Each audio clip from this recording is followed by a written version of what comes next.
After graduating from high school, I went to 1 year of college, and then I decided I was smart enough, so I quit, which was one of my major mistakes.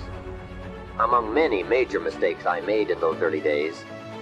But I was ambitious and willing to work hard, and figured I wouldn't have any trouble getting a job, which turned out to be accurate. So with a head full of dreams and ambition, I started my first job. About 3 years later, I got married, made lots of promises, worked hard, and a couple of years later started a family. And at age 25, I started taking a new look at my life. My weekly paycheck amounted to the grand total of $57. I was far behind on my promises, behind on my bills, and discouraged. I was far from making the progress I thought I should have made. I was willing to work hard, that was not my problem. But it was clear that it was going to take more than hard work. And I didn't want to wind up at age 60 broke, needing assistance, like so many people I saw around me, not in the richest country in the world. So what do you do to change the direction of your life? I thought, well, I should go back to school. 1 year of college doesn't look that good on an application. But now with my family starting, going back to school seemed like a tough decision. I didn't have any money to start my own business. Money was one of my problems. I always had far too much month left over at the end of the money, if you've ever been in that position. I remember one time losing $10 and I was physically ill for 2 days over a $10 bill. Some of my friends tried to be cheerful. They said, look, maybe some poor person who needed it found it. But that was not really helpful. I must admit at that time in my life, benevolence had not yet seized me. I was the person who needed to find $10, not lose 10. So that's where I was at that time in my life, behind on my dreams, and constantly wondering what I could possibly do to change my life for the better. What does it take to really change a person's lifestyle? Not very much, an extra $1,000 a month, I'm telling you, would drastically change most American families' lifestyle. And that's why part-time is so valuable, because it very quickly changes a person's lifestyle. And here's what the change in lifestyle does. It's a great recruiting tool. One of the greatest recruiting attractions is the money you make part-time. Somebody said, you've been on 3 vacations this year? Says, yes, I got this little part-time thing. Says, what's that? You bought 2 new cars, one for you and one for her. How did you do that? Said, I got this little part-time thing going. Your kids have got all these new clothes? Yes. All this stuff is happening. What is it? An extra $1,000 a month. See, $1,000 a month full-time, nobody wants to hear your story. $1,000 a month part-time that starts to change your lifestyle, everybody wants to hear your story. So the key is part-time. The magic and the attraction of part-time gives you a classic invitation for somebody to listen to what you're doing that's changing your life. And it's not just necessarily the money that changes your life. It's what you do with the money. It's the change of lifestyle. So part-time helps to change lifestyle, which gives you a classic invitation to look at what you're doing. That's how I started in Vermont, age 20. Here's the next one. Philosophy that helped change my life. It's not what happens that determines your life. It's not what happens that determines your life. It's what you do about what. All of us are in like a little sailboat. And it's not the blowing of the wind that determines your destination, it's the setting the sail. So jot this phrase down. It's one of the best to understand. Kids need to understand it. The same wind blows on us all. The same wind blows on us all. The wind of disaster, the wind of opportunity, the wind of change. The wind when it's upside down, the wind when it's favorable and unfavorable. The same wind blows on us all. The economic wind, the social wind, the political wind. The same wind blows on everybody. The difference in where you arrive in 1 year, 3 years, 5 years, the difference in arrival is not the blowing of the wind, but the set of the sail. And that's what learning is all about. To set a better sail this year than last year. To set a better sail. The first 6 years of my economic life, I wound up broke. The second 6 years, I wound up rich. You say, well, the Democrats must have finally gotten power. No. No. No. It was not a political change. Here's what changed the second 6 years of my economic life. It was my philosophy. The set of the sail of better thinking, correcting the errors of the past, and picking up new disciplines for the future. That's all I had to do at the end of the first 6. Correct the errors of the past, and then pick up some new disciplines for the future. And my total life changed. The second 6 years was totally different than the first 6 of my working life. And guess who can do that? Anybody. Now you can keep on the same path for the next couple of years as you have the past 2. But if you wish to, and maybe everything's okay for you and you don't need to, but if you need to make some changes, I'm telling you, you can start doing it today so that the next 2 years will be drastically different than the last 2. And anybody who wishes to do that can. And you can do it between ages 40 and 43. You can do it between ages 13 and 50. You can do it between ages 60 and 62.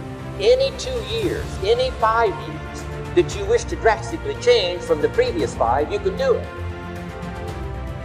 If you wish to. Now this isn't written, this is not a law. Here's what it's called, opportunity. But if you don't know you can change, if you don't know you can drastically change your income, change your future, change your health, change your marriage, change everything. If you don't know that, some people that go year after year after year after year not making much change simply because they didn't get to the class. They never read the book. They never went to the seminar. They never made the discovery.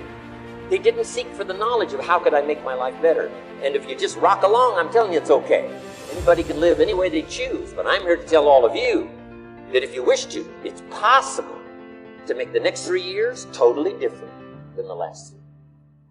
And all you have to do is just a few things. I don't believe in faking it till you make it. Because you know what entrepreneurism is, right? It's the greatest self-discovery process in the history of mankind. And you learn more about yourself, what you don't know, your resiliency, how tough you are, what your weaknesses are by being an entrepreneur. It's probably the greatest self-discovery program in the history of the world. It's also this. It's the greatest self-improvement program with the highest compensation package possibly attached to it too. That's what entrepreneurism is, a self-improvement program with massive compensation package attached to it. And that's why too many of you are too focused on growing your company and not focused enough on growing you. Because your company will never, ever exceed your identity or your vision for it. You got to grow you, because what will happen when it starts to grow, you'll start making unconscious mistakes to shrink it, making bad calls, getting weak, getting lazy, making mistakes. You're all nodding because you've all done it, because at some point your business got ahead of you. It will never exceed your identity and your vision, because if the company catches your vision, if the company catches your identity, you're dying. You can choose right now to think about the things you're grateful for. The breeze, a smile from somebody kind, a stranger who holds open a door for you, anything. But it's a choice. And as Einstein said, there are only 2 ways to live your life. One is as though nothing is a miracle. The other is as though everything is a miracle. That's when it's time to hit back. Many people get hit by life, but they never hit back. The sun still shines. The world still spins. Life continues. You're here for one reason: yourself. And as Ralph Marston said, welcome those big, sticky, complicated problems. In them are your most powerful opportunities. And that's it. The big problems, the ones that matter, the things that will give you purpose and meaning in your life, they're going to be hard. But if you can look at the hard things and show up and push every day and keep striving, and when you fall down, pick yourself back up and focus only on one thing, not whether or not you're going to win, but whether or not it matters that you played. This is your time to prove yourself that life can be so much more, that it's sacred. And something so sacred sometimes takes sacrifices. Sacrifices you will not regret this time next year. We're all worth far more than anyone can imagine. Our power, honestly, is endless, and our potential has the power to make something real out of the life we live. I'm learning now, I think, to try to go with the flow, enjoy things, not to worry so much. If you always do good work from your standards, whether you're in a project that fails or succeeds, you can live with that. So whether you have talent, whether you don't, the only thing that matters is willing to persevere, willing to stick with it long to get great. if you think that you're going to go accomplish something special, be the best in the world, you think you can do it without working, you make a big mistake. Because no matter what I did, if it was bodybuilding or an acting or bodybuilding, it always took a lot of work. You got to put out, you got to, something, make a lot of sacrifices. Notice, if you're not willing to work hard, forget about it. One day I realized that when you counsel people, you work on their weaknesses. And when you equip people, you work on their strengths. And the moment I went from working on weaknesses to working on strengths, I was a rock star with strengths. Because you show me your strength and I'm going to give you a game plan and let's get going, because I'm a natural equipper, not a natural counselor. Nothing wrong with counseling, it's just not my gift. You with me? And what did they teach me in college? They taught me how to administrate. Yeah. So I've got my little country church, I'm doing administration. Well, there's no return there. I mean, my gosh. And one day I come and I'm saying, wait a minute, this isn't working. I got to go get me some volunteers to do this administration so I can get back. And so it's trial and error. And sometimes I think we go to people like, Ed, if I'm trying to find out my strengths and you and I know each other really well, I may come to you and say, okay, well, talk to me. What do I do wrong? Yes. Sometimes we don't understand our own strengths, and it takes somebody that really is a good friend that knows us well that can say, well, I think you're really good in this area. But you got to find them. Yes. And the good news is everybody has gifts.